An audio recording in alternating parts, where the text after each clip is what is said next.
નમસ્કાર મિત્રો, દેશ અને દુનિયાના સૌથી મોટા સમાચારમાં આપનું સ્વાગત છે। તો આજના તાજા સમાચાર મેળવવા માટે વિડીયોને અંત સુધી જોતા રહો અને આવા જ દરરોજના સમાચાર સૌથી પહેલા મેળવવા માટે આ ચેનલને સબસ્ક્રાઇબ કરવાનું ના ભૂલતા।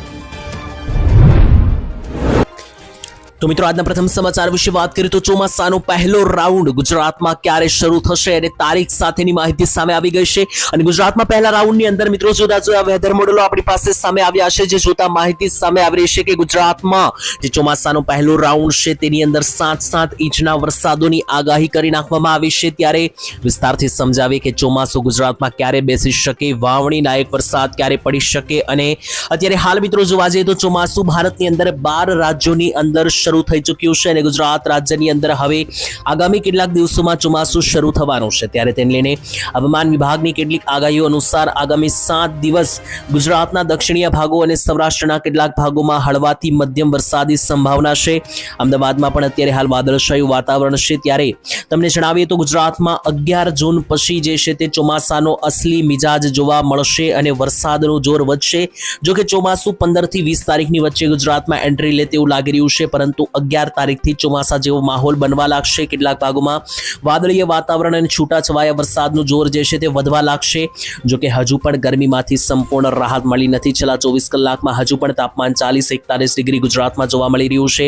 જો કે મિત્રો જીએફએસ વેધર મોડલ અને બીજા કેટલાક વેધર મોડલો અનુસાર જે આગાહી સામે આવી છે તેમાં ગુજરાતમાં જે પહેલો વરસાદનો રાઉન્ડ છે 15-16 તારીખ આસપાસ જે આવવાનો છે તેની અંદર ટોટલ ઇંચમાં વાત કરીએ તો 7 ઇંચ અને 3 4 ઇંચના વરસાદોની પણ જે છે તે માહિતી સામે આવી રહી છે। બાકી મિત્રો એક બીજી વાત તમને નક્ષત્રને લઈને પણ કરી દઈએ તો ગુજરાતમાં 8 તારીખથી એટલે કે 8 જૂન 2026ના બપોરે 2 વાગ્યાથી મૃગશીર્ષ નક્ષત્રની શરૂઆત થઈ ગઈ છે અને આજે મૃગશીર્ષ નક્ષત્ર છે તે 22 તારીખ સુધી ચાલશે, જેનું વાહન દેડકો છે અને આ નક્ષત્રમાં જ વાવણી લાયક સારા વરસાદો પડવાની સંભાવના સામે આવી રહી છે।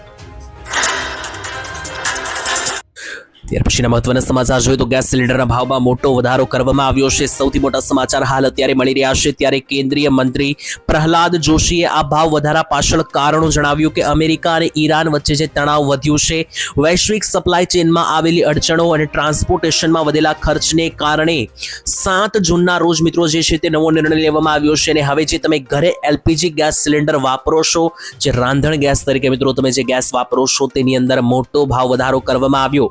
જ્યાં મિત્રો ગઈકાલે નહીં આગલા દિવસે જે છે તે ગુજરાત રાજ્યની અંદર જે હવે નવા ભાવ જાહેર કરવામાં આવ્યા તેની અંદર જો તમે ગેસ સિલિન્ડર હવે ઘરેલું 14 કિલોનો જે આવે છે, જે ઘરે રાંધણ ગેસ તરીકે વાપરવામાં આવે છે તે વાપરો છો તો 30 રૂપિયા મોંઘો પડશે હવે તમને આ ગેસ, કારણ કે 29 રૂપિયાનો ભાવ વધારો ઝીકવામાં આવ્યો છે।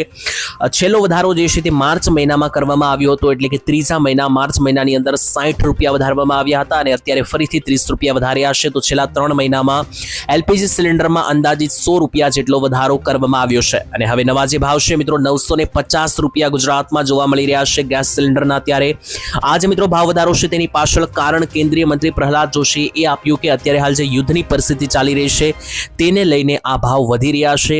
સાથે આગામી સમયમાં પેટ્રોલ અને ડીઝલની સાથે ગેસના ભાવમાં પણ હજુ પણ ભડકો થઈ શકે, કારણ કે કંપની જે છે તે હજુ પણ ખોટમાં ચાલી રહી છે અને કંપની જે છે તે પોતાની ખોટ ઉતારવા માટે હજુ પણ આવનારા સમયમાં તમને આ ભાવ વધારો વધતો પણ જોવા જશે તે મળી શકે। ત્યારબાદ હાલમાં અત્યારે સૌથી મોટા સમાચાર આવી રહ્યા છે। યુદ્ધ ભૂમિમાંથી અત્યારે ફરીથી ઈરાન અને ઇઝરાયલ વચ્ચે યુદ્ધ શરૂ થઈ ચૂક્યું છે। જી હા મિત્રો, જેનો ડર હતો એ જ ઘટના ફરીથી બની ચૂકી છે। લોકોને એવું હતું કે યુદ્ધ વિરામ થઈ ચૂક્યું છે તો હવે ફરીથી ઉદ્યોગો અને જે પણ વ્યાપારો છે તે ફરીથી શરૂ થઈ જશે, પરંતુ ઈરાન અને ઇઝરાયલ વચ્ચે જે લગાતાર તણાવ બનેલું હતું તેને કારણે આ વસ્તુ થવાની હતી અને આજે રાત્રે થઈ ચૂકી છે।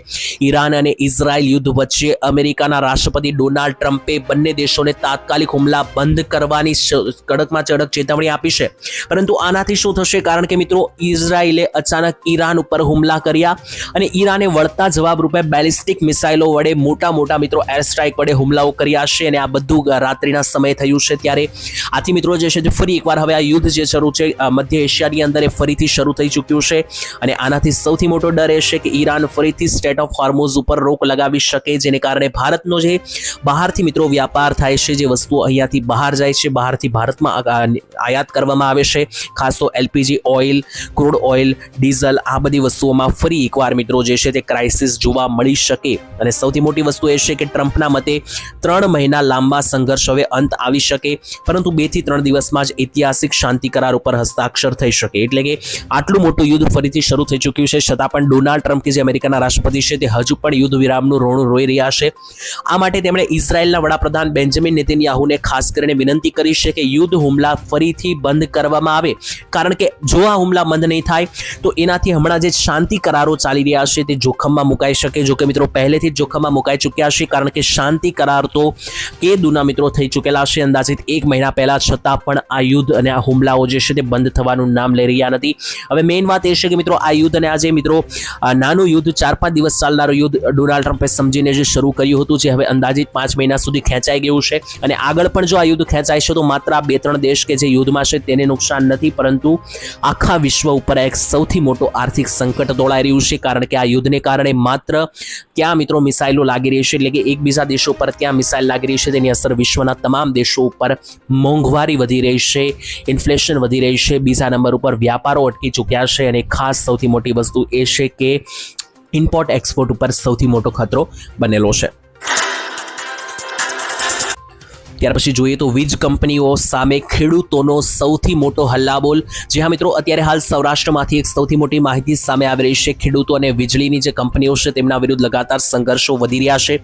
ખેડૂતોને જે છે તે મિત્રો ખેતરની અંદર પોલીસ વડે જે છે તે મિત્રો સંઘર્ષ થઈ રહ્યું છે, ઘર્ષણ થઈ રહ્યું છે. ત્યારે તેની વચ્ચે ખેડૂત નેતા પાલભાઈ આંબલિયાએ જેટલી પણ વીજળી કંપનીઓ છે તેમની સામે આકરા પ્રહારો કર્યા છે. જો મિત્રો તમને આ વીજળી કંપની અને ખેડૂત વિશેનો વિવાદ ના ખબર હોય તો જણાવી દઈએ કે વીજળીની કંપનીઓ જે છે તે ખેડૂતોના ખેતરમાં થાંભલા નાખવા માટે બળ જબરદસ્તી પૂર્વક ખેડૂતો સાથે વર્તાવ કરી રહી છે. ખેડૂતો પોતાના ખેતરમાં જ્યારે આ વીજ કંપનીઓને થાંભલા લખાવવાની ના પાડે છે ત્યારે ખેડૂતોને પોલીસ વડે ઉઠાવીને મિત્રો પોતાના ખેતરમાંથી બહાર લઈ જવામાં આવે છે. અને હદ મિત્રો ગઈકાલે પાર થઈ ચૂકી, જ્યારે ખેડૂતના 10 થી 12 વર્ષના દીકરાની પણ અટકાયત કરવામાં આવી હતી. ત્યારે આને લઈને પણ પાલભાઈ આંબલિયા કે જે ખેડૂત નેતા છે તેમણે કિસાનની જે પણ આ વીજ કંપનીઓ છે તેમની સામે આકરા પ્રહારો કર્યા.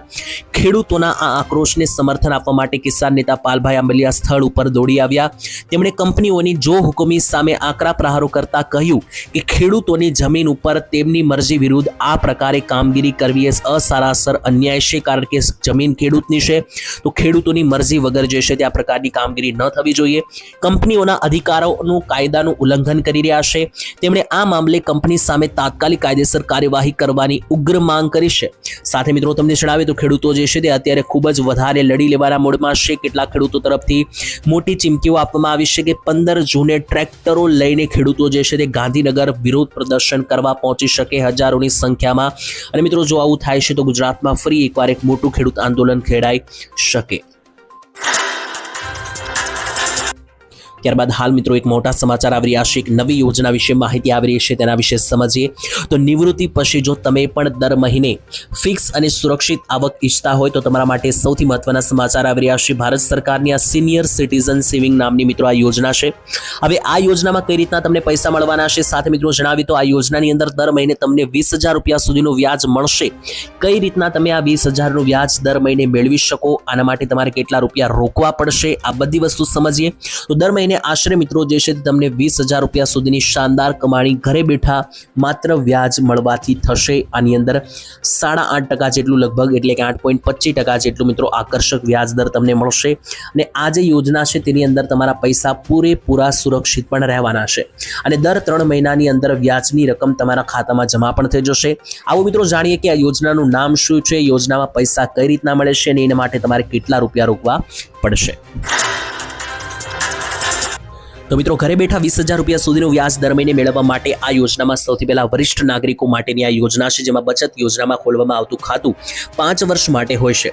આમાં મિત્રો તમારે કોઈ માસિક હપ્તા ભરવાના નથી હોતા, પણ શરૂઆતમાં જ એક સાથે તમારે રકમ જમા કરાવવાની હોય છે. એટલે કે તમારે પૈસા રોકવાના હોય છે. જેવી રીતના તમે બેંકમાં FD કરાવો છો એવી રીતના તમારે એક સાથે રૂપિયા જે છે તે આ યોજનામાં રોકવાના રહેશે. તમે જે રોકેલા પૈસા છે તેના ઉપર તમને વ્યાજ મળશે 8.2% જેટલું. તમે ઓછામાં ઓછા 1,000 રૂપિયા રોકીને પણ આ યોજનામાં શરૂઆત કરી શકો શકો છો અને વધુમાં વધુ 30 લાખ રૂપિયા સુધીનું રોકાણ પણ તમે આ યોજનામાં કરી શકો છો. સામાન્ય રીતે આ ખાતું ખોલાવવા માટે તમારી જે ઉંમર છે એ 60 વર્ષથી વધારે ફરજિયાત હોવી જોઈએ. એટલે કે જો તમારી ઉંમર વાર્ષિક 60 વર્ષથી ઉપર છે તો તમે આ યોજનામાં 1000 રૂપિયાથી રોકાણ શરૂ કરીને 30 લાખ સુધીનું કરી શકો. સરકારી નોકરીમાંથી વીઆરએસ લેનાર કર્મચારીઓ 55 થી 60 વર્ષની ઉંમરે, આ સંરક્ષણ કર્મચારીઓ 50 થી 60 વર્ષની વચ્ચે આ સ્કીમમાં રોકાણ શરૂ કરી શકે. અને મિત્રો આ યોજના તમારા માટે છે જેમાં તમને 20,000 રૂપિયા સુધીનું વ્યાજ પણ મહિને મળવા પાત્ર થશે, જેથી કરીને જે વૃદ્ધો છે એ માત્ર વ્યાજ ઉપર પણ પોતાનું જીવન ગુજરાન ચલાવી શકે આ યોજનાની અંદર. અને આ યોજનામાં તમારા પૈસા પણ સુરક્ષિત ગણાવવામાં આવ્યા છે. ત્યાર પછી જોઈએ તો શાળાઓમાં પહેલા જ દિવસે મોટો ઝટકો લાગ્યો. જ્યાં મિત્રો બાળકોના શાળાઓના વેકેશન 8 તારીખ અને સોમવારથી ખુલ્યા છે, ત્યારે બાળકો હજુ શાળાએ જવાની શરૂઆત જ કરી છે ત્યાં જ સૌથી મોટો ફટકો લાગ્યો છે. મોંઘવારીનો માર હવે મિત્રો બાળકોને તમારે ભણાવવા હશે શાળામાં તો પણ હવે તમારે મોંઘવારીનો સામનો કરવો પડશે, કારણ કે જેવી રીતના ગેસ પેટ્રોલના ભાવ વધી રહ્યા છે તો ફરી એકવાર મિત્રો હવે તમારા બાળકોને શાળામાં ભણાવવા પર તમને મોંઘા પડવાના છે, કારણ કે રાજ્યભરમાં જે નવા શૈક્ષણિક વર્ષની શરૂઆત થઈ છે 8 તારીખથી શાળાઓ ખુલી છે ત્યારથી જ લાખો વિદ્યાર્થીઓ માટે શાળા જીવનનો નવો અધ્યાય શરૂ થયો છે. રજાઓ બાદ ફરી એકવાર વેકેશન ખુલતા બાળકો જે છે તે ખુશીથી શાળાઓમાં ગયા હતા, પરંતુ ચિંતાજનક સમાચાર લઈને પાછા આવ્યા છે, કારણ કે શિક્ષણ સાથે જોડાયેલા ખર્ચમાં સતત વધારો.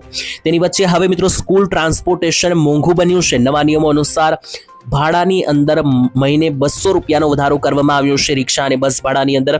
ત્યારે મિત્રો સ્કૂલ રિક્ષા ભાડામાં ₹100નો વધારો કરવામાં આવ્યો છે. બસ ભાડાની અંદર જે વાહન ભાડું છે તેની અંદર 200 રૂપિયાનો વધારો મહિને કરવામાં આવ્યો છે. આ વધારો રાજ્યભરમાં શાળાઓ શરૂ થયાના પ્રથમ દિવસે જ કરવામાં આવ્યો છે. અને માત્ર મિત્રો આ વાહન અને રિક્ષા ભાડાની વાત નથી, આના સિવાય પણ બાળકોને અન્ય પણ યુનિફોર્મ ખરીદવાથી લઈને ચોપડા ખરીદવા, બેગ ખરીદવું, બધી જગ્યાએ મોંઘવારી વધી ચૂકી છે. યુદ્ધના કારણે હવે તમામ લોકોને અસરો જે છે તે દેખાવાની શરૂ થઈ. ત્યાર પછી જોઈ લઈએ તો 2000 રૂપિયાના હપ્તાની તારીખ અને નિયમોને લઈને સૌથી મોટા સમાચાર આવી રહ્યા છે. કઈ તારીખે મળી શકે ખેડૂતોને 2000 રૂપિયાનો આવનારો 23મો હપ્તો, તેને લઈને હાલ અત્યારે એક સૌથી મોટી માહિતી સામે આવી રહી છે. તેના વિશે વિસ્તારથી સમજીએ તો સૌથી પહેલા હું તમને તારીખની માહિતી આપું અને ત્યાર પછી હું તમને જે છે તે વિસ્તારથી સમજાવું નવા નિયમો વિશે. તો આવનારો જે 23મો હપ્તો છે 2000 રૂપિયાનો, તે તમારા ખાતાની અંદર જે છે તે જૂન મહિનાના એન્ડ અથવા જુલાઈ મહિનાની શરૂઆતમાં આવી શકે. એટલે કે જે આ ચાલુ મહિનો છે આ ચાલુ મહિનાના અંતમાં અથવા આવનારા 7મા મહિનાની શરૂઆતમાં 2000 રૂપિયાનો 23મો હપ્તો તમારા ખાતામાં જમા થઈ શકે. હવે સરકારે આને લઈને હજુ સુધી કોઈ સચોટ તારીખ નથી જાહેર કરી, પરંતુ અમારા અનુભવને આધારે દર વખતે જેમ હપ્તા મળે છે એ પ્રકારે હું તમને તારીખ જણાવી રહ્યો છું.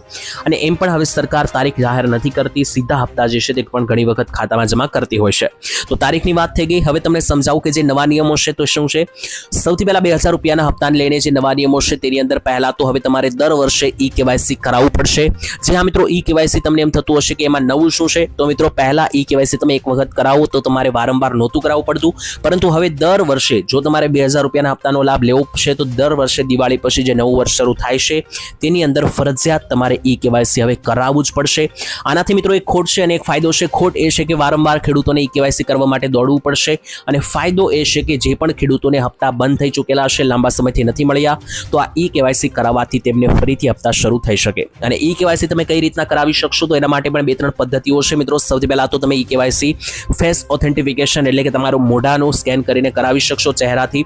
બીજા નંબરે અંગૂઠા વડે એટલે કે ફિંગરપ્રિન્ટ ઓથેન્ટિફિકેશનથી એટલે કે તમારો અંગૂઠો આપીને પણ તમે કરાવી શકશો. અને ત્રીજું આધાર કાર્ડની અંદર જે ઓટીપીના માધ્યમથી વેરિફિકેશન થાય છે એના માધ્યમથી પણ તમે ઈ-કેવાયસી કરાવી શકશો.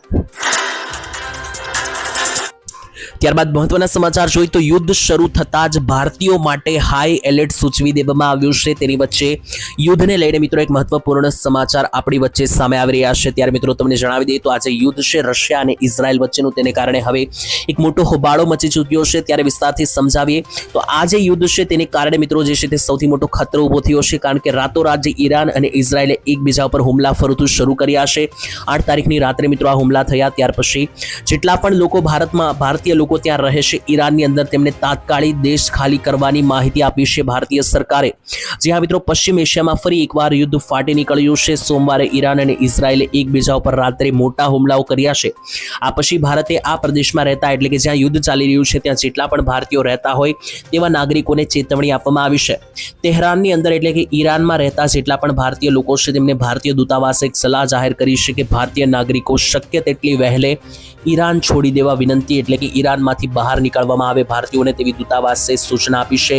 આની સિવાય દૂતાવાસે તમામ ભારતીય નાગરિકોને ઈરાનની મુસાફરી સંપૂર્ણપણે ટાળવી તેવી પણ સૂચના આપી છે. વધુમાં હાલમાં ઈરાનમાં રહેલા ભારતીય નાગરિકોને કોઈ પણ જરૂરિયાત પડે તો તાત્કાલિક દેશ છોડી દેવાની સલાહ આપવામાં આવી છે. નોંધવું જોઈએ કે 28 ફેબ્રુઆરીએ યુદ્ધ શરૂ થયું હતું, જેને અંદાજિત 4 મહિના પૂરા થવા આવ્યા છે અને ફરીથી હવે આ યુદ્ધ શરૂ થઈ ચૂક્યું છે. ત્યારે જોવાનું રહેશે કે આ યુદ્ધ હવે ક્યારે પૂર્ણ થાય છે, કારણ કે ભારતીય દૂતાવાસે ચેતવણી આપી છે તો આ યુદ્ધની અંદર કંઈક મોટી નવાજોની છે, જેથી ભારતીયો જેટલા પણ ત્યાં રહે છે તેમને કહેવામાં આવ્યું છે કે તાત્કાલિક ઈરાન છોડી દેવામાં આવે.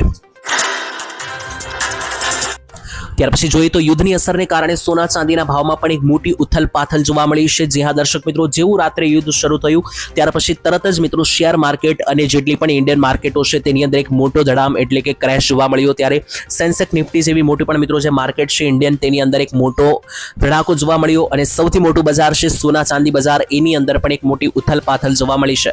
વિસ્તારથી સમજાવીએ તો MCX ઉપર ચાંદીના ભાવમાં ઘટાડો અથવા એક મોટા સંકેતો જે છે તે દેખાઈ રહ્યા છે. ત્યારે ચાંદીના જે વાયદા છે 2,41,990 પ્રતિ કિલોગ્રામ ઉપર ખુલ્યો છે.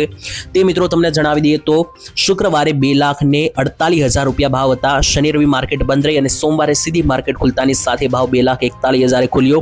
એનો મતલબ ચાંદીમાં સીધા 7,000 રૂપિયા જેટલી અંદાજિત જે છે તે મિત્રો તડાકો બોલ્યો. ત્યારે આંકડાઓ અનુસાર ભાવ જોઈએ તો ચાંદીમાં ટોટલ 6500 રૂપિયા જે છે તે ઘટ્યા એક જ રાતની અંદર. સોનાની વાત કરીએ તો સોના બજારમાં પણ એક મોટો ધડાકો જોવા મળ્યો છે. 2,464 રૂપિયા 10 ગ્રામ એટલે કે 1 તોલાનો સોનું કડાકો બોલ્યો છે. પહેલા સોનાનો ભાવ 1,55,000 રૂપિયા હતો, તે તૂટીને 1,52,000 1,53,000 ની આસપાસ જે છે તે મિત્રો અત્યારે હાલ બોલાયો.